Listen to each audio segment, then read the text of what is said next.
Okay, let's get started.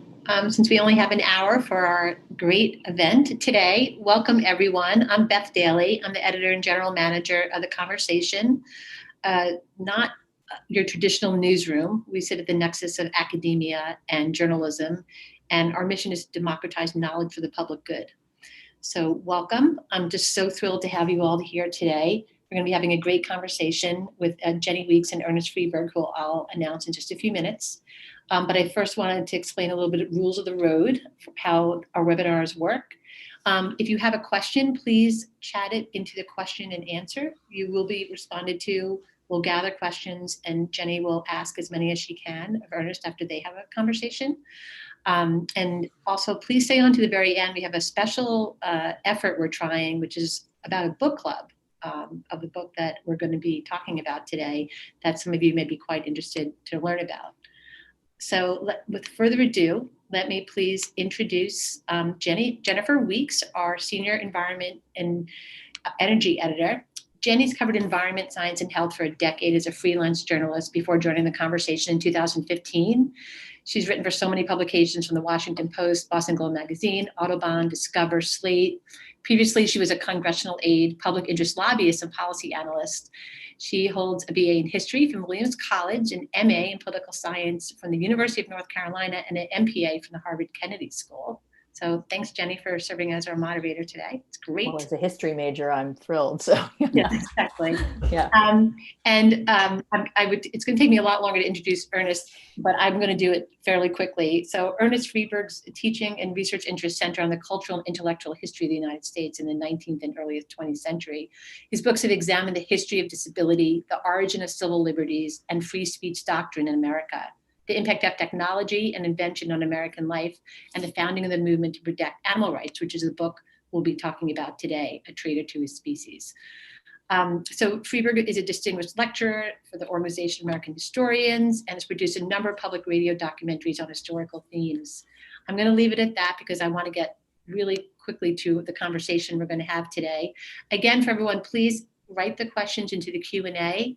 The chat is disabled just to keep the conversation going for Jenny and Ernie. And Jenny, I'll let you take it away from here. Okay, well, thank you. I guess I'll just say that the way that I came across this book and found out about Ernie's work on this issue was that I saw a glowing review of it in the New York Times Book Review. And I, first read it and thought, boy, that sounds really cool. And then I sort of went, ooh, I wonder if the author's a scholar, which means they could write for us. And happily, turned out that was true. So, this is the way that started. Ernie, the book is really cool. And, the first thing that I wondered was, what a compelling character Henry Bergh was. And I wondered how you came across him. And, since some of your other, the animal rights isn't, or animal welfare isn't the main focus or the unique focus of what you've done, how did you find out about him and what made you think that there was a real story to tell about him?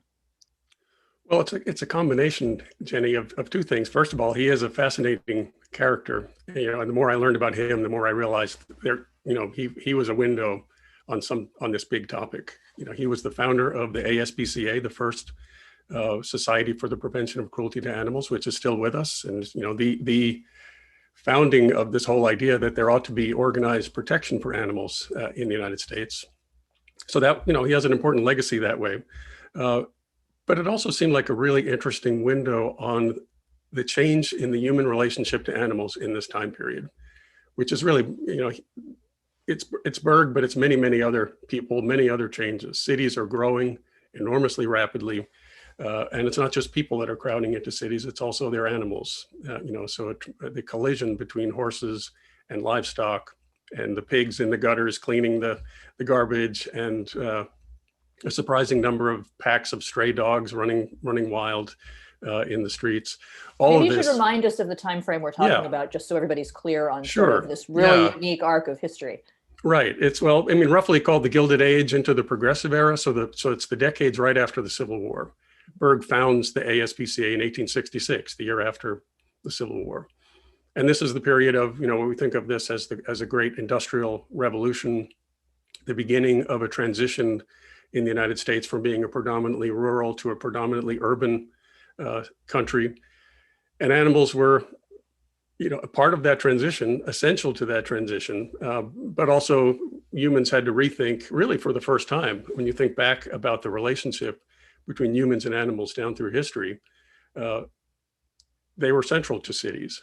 And I think starting in the 1860s and 70s with this movement and a bunch of other changes, we see by the 1920s or so that animals are largely marginalized in cities, right? I mean, one historian says it best, I think, says that by the 1920s, it's pests and pets.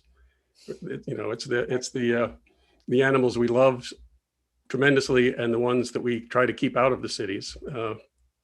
So this whole world, this whole culture, of human-animal relations changes, and Henry Berg is sort of a lightning rod in the middle of that transition. Mm-hmm. Okay, yeah.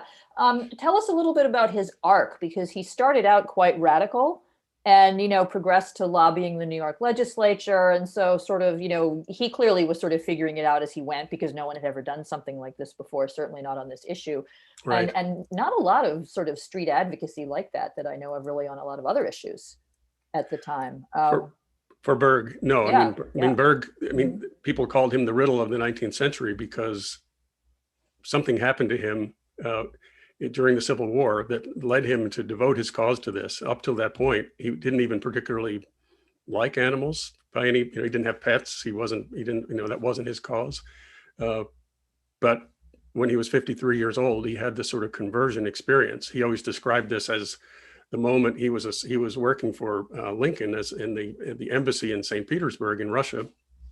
And he was bothered by the way Teamsters were treating their horses in the streets.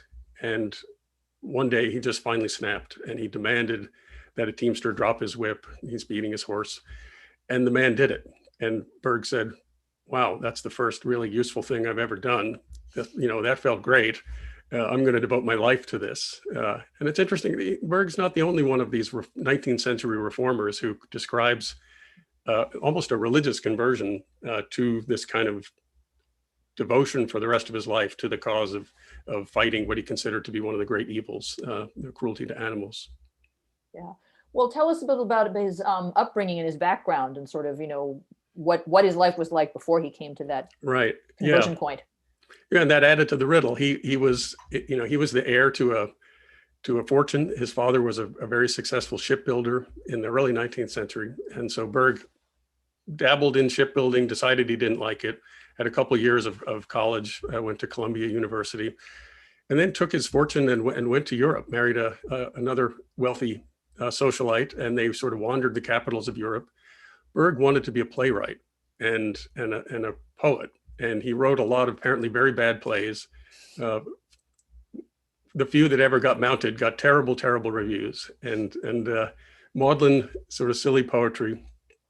So I think here's a guy who was at a sort of crisis point in his midlife about what the meaning of his life had been. But he had some real tools because he was wealthy, because he was articulate, because he was dramatic.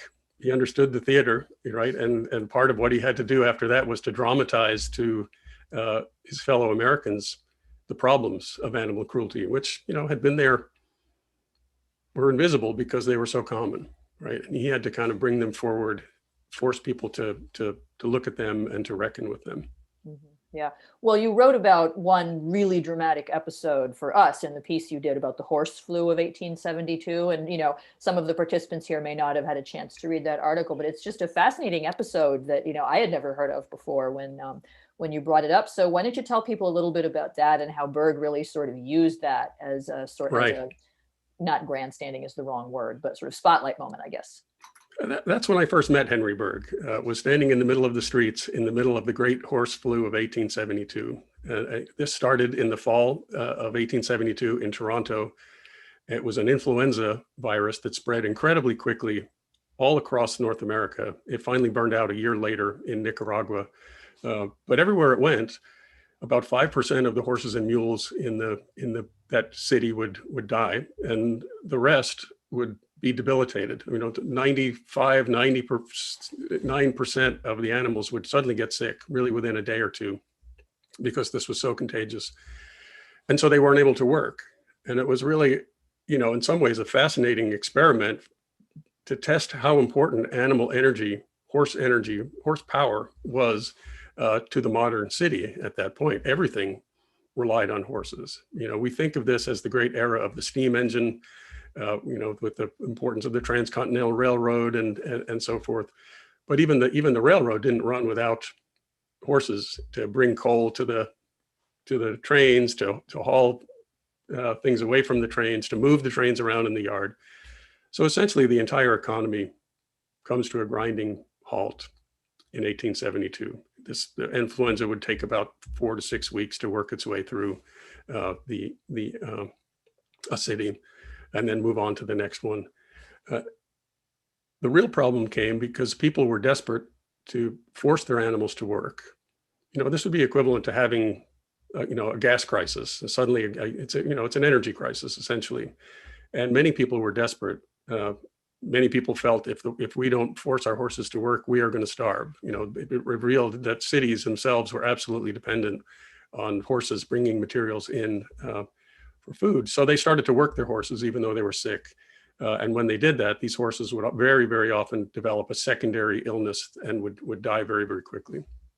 So it's at that point that Berg and his fellow agents from the SPCA were in the streets, arresting drivers who were forcing their horses to work as an act of cruelty.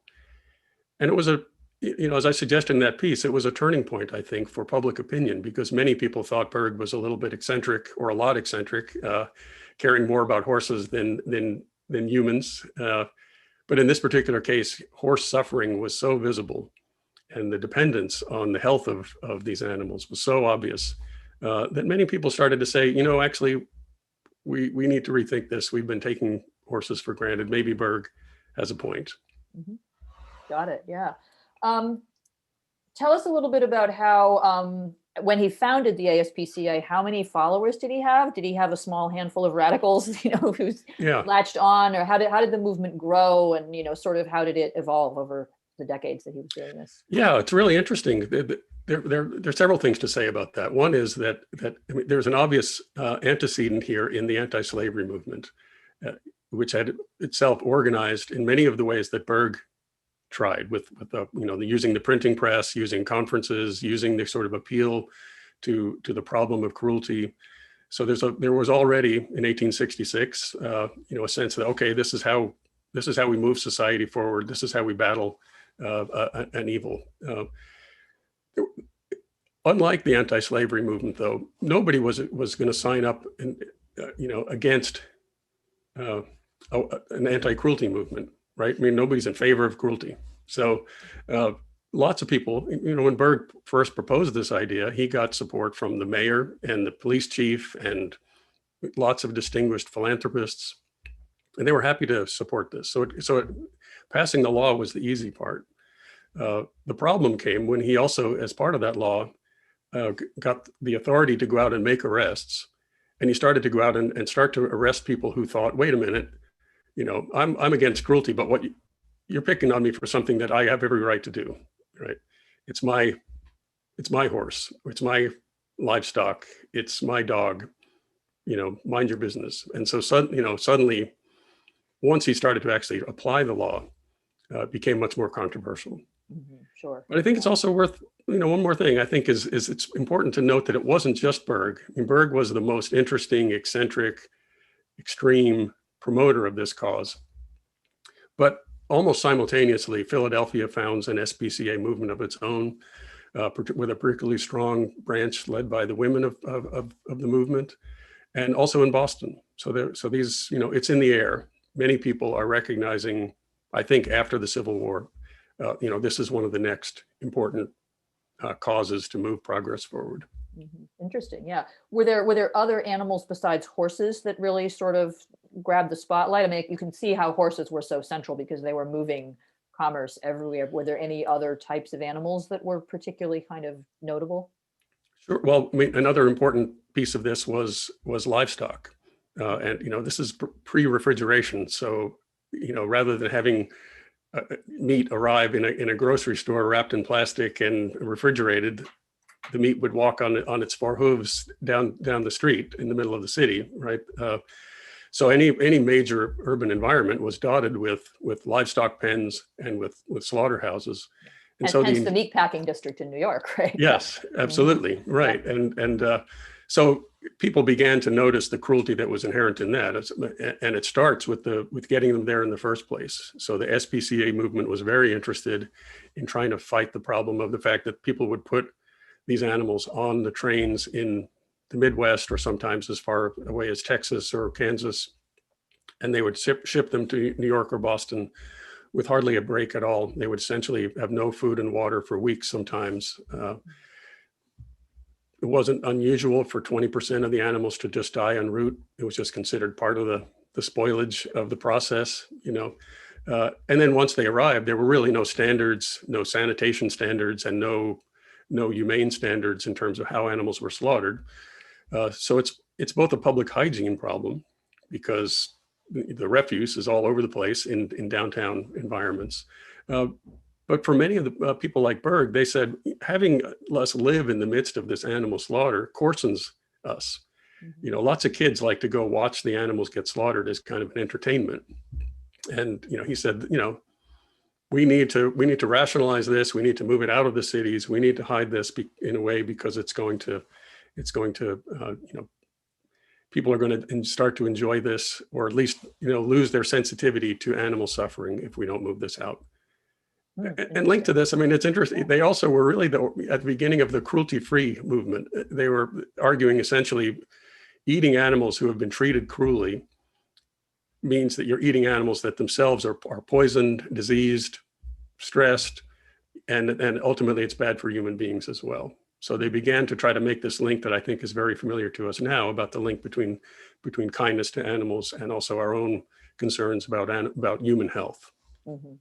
Well, and certainly at this same time, this was when cities were all starting to build, public water systems and sewer systems and things like that. So you can certainly see how the waste and all of the carnage would really kind of combine with that public health movement. Yeah, that's right. And so that those sort of centralized slaughterhouses, the sort of that developed ultimately, we all think of Chicago as the center of this. It certainly was not driven by humane considerations, but in other ways, the Humane Society applauded this because it centralized this and got it out of the streets where everybody was participating and watching and so forth. Right. Ironically, now animal welfare activists are trying to show people what's happening in slaughterhouses, because they're saying people don't see it and it's out of sight, out of mind. So kind of come full circle on that, I guess you Absolutely. could say. Yeah. I don't want to miss this next question, which we could probably spend the whole hour on, which is Bergh's relationship with P.T. Barnum. I think most people know that the Ringling Brothers Circus, just within the last 4 or 5 years, has stopped using elephants in their shows and things like that. So they've had a very long arc of their own on animal issues. But please tell us about Berg and Barnum and how they intersected. Right. Yeah, so I guess it's a mild word for it. Yes, they became sort of friendly rivals over time. Berg was very, very critical of Barnum's use of animals. Barnum himself said, "This is an educational process." He created not just the circuits that we think of, but also and people knew him most for the American Museum that he founded in New York, which was the major tourist attraction in Manhattan for decades. And this is an era of European colonialism when the market in wild animals from Asia and Africa begins. And so Barnum was an expert at buying and bringing for the first time the first orangutan and the first, the early giraffes and the hippos and that sort of thing. And his argument was, this is educational. This gets people to know and appreciate God's creation. I'm a benefactor. That's certainly a longstanding argument for zoos too. Yes. Exactly. Right. And, in fact, zoos emerge out of this by people who say, we shouldn't allow a huckster like Barnum to be providing this. We need to, this is a civic responsibility if it's worth doing at all. And so the zoos begin in this period. But Berg says this is exploiting animals. I mean, he's way ahead of his time in terms of protesting against the training of elephants and the use of them in entertainments and circuses and menageries and so forth. But he was also against zoos. The main attraction of the Central Park Zoo, which was not a very scientific institution at the time, people just sort of, stuffed their extra animals. Barnum would store his winter animals there. So Berg was very critical of that and basically said,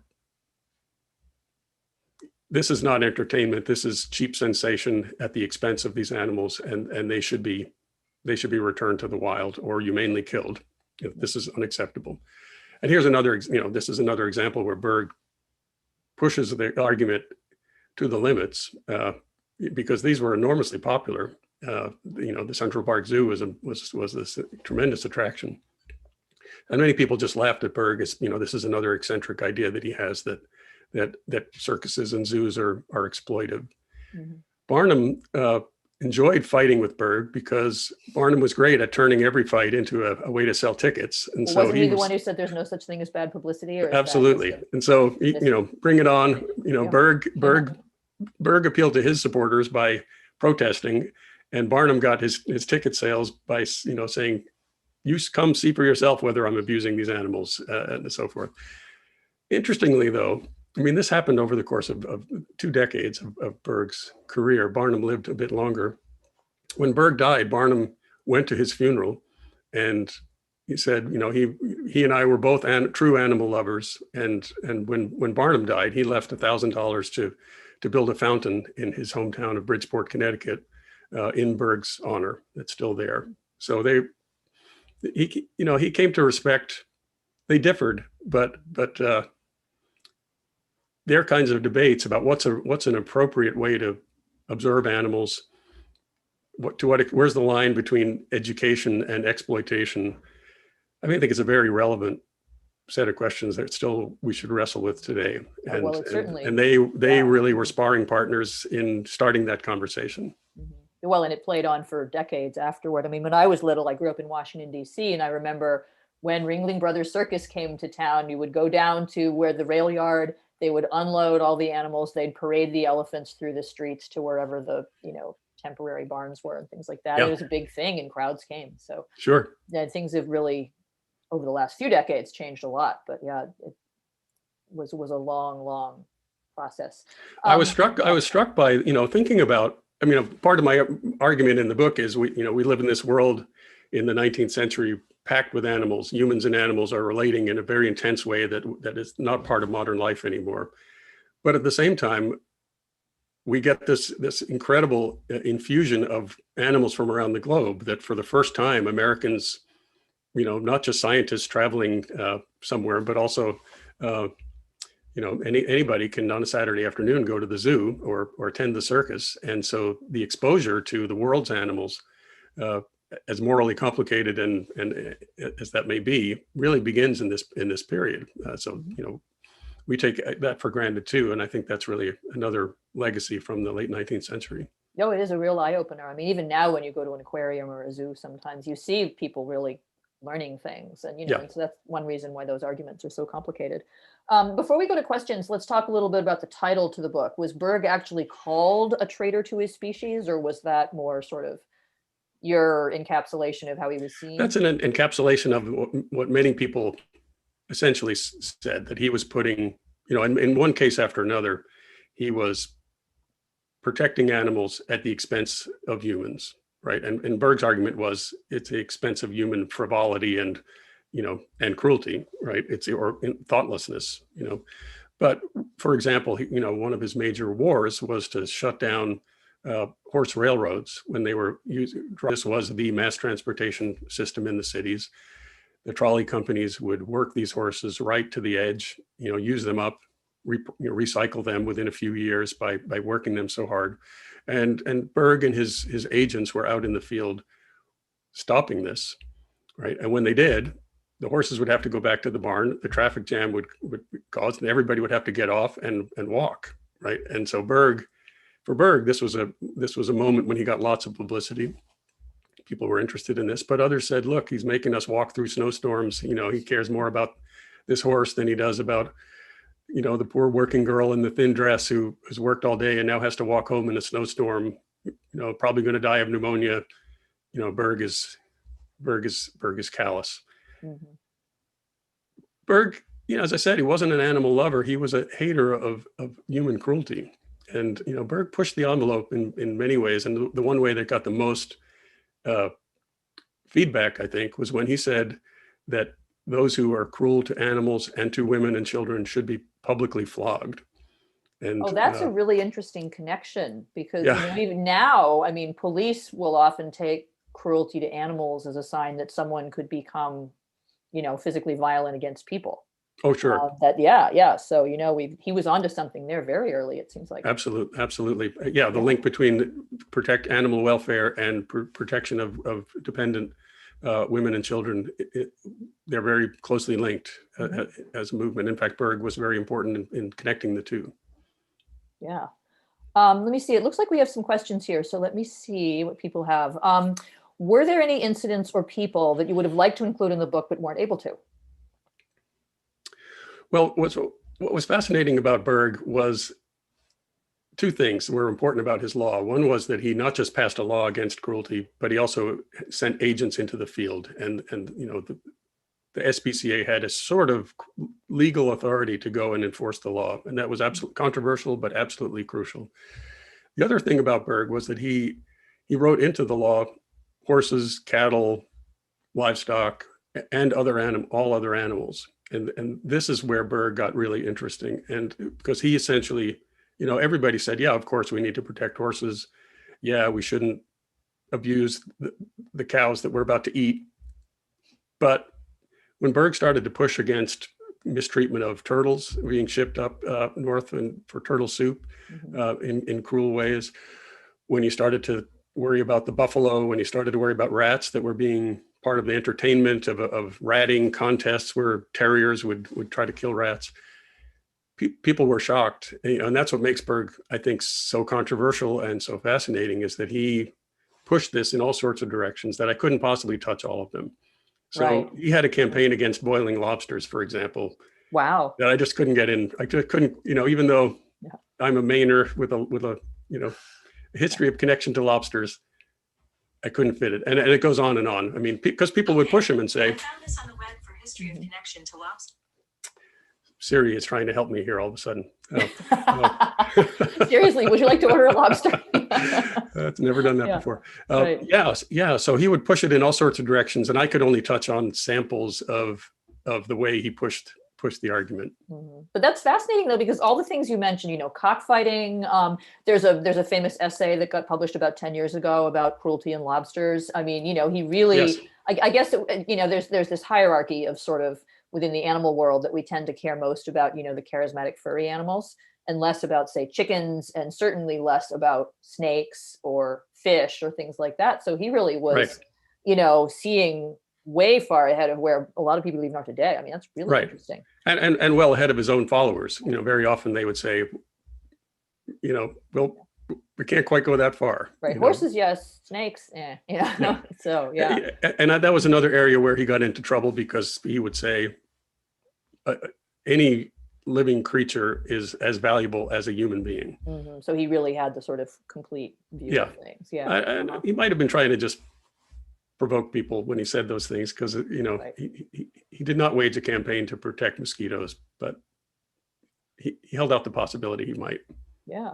Interesting. Well, let's see. Here's another question. Given the history of this time period and its impact on our perspectives on non-humans, how do you think this impacted behavior researchers such as Harry Harlow, I think, the wire monkey psychology researcher, and their use of animals? Are there any readings you can recommend on the history of human-animal relationships in research? Well, Berg and his allies were really founders of the antivivisection movement. So that's really, that's the place to look, is sort of the longer history of that. And there is some interesting work. James Turner, the historian, has written a lot about Victorian ideas about pain and suffering and the relationship between humans and animals. So that might be it's called Reckoning with the Beast. But yes, Berg and most notably Carolyn Earl White, who was I mentioned Philadelphia had a very strong women's branch of the SPCA. And so they launched the American Anti-Vivisection Society, which is still going.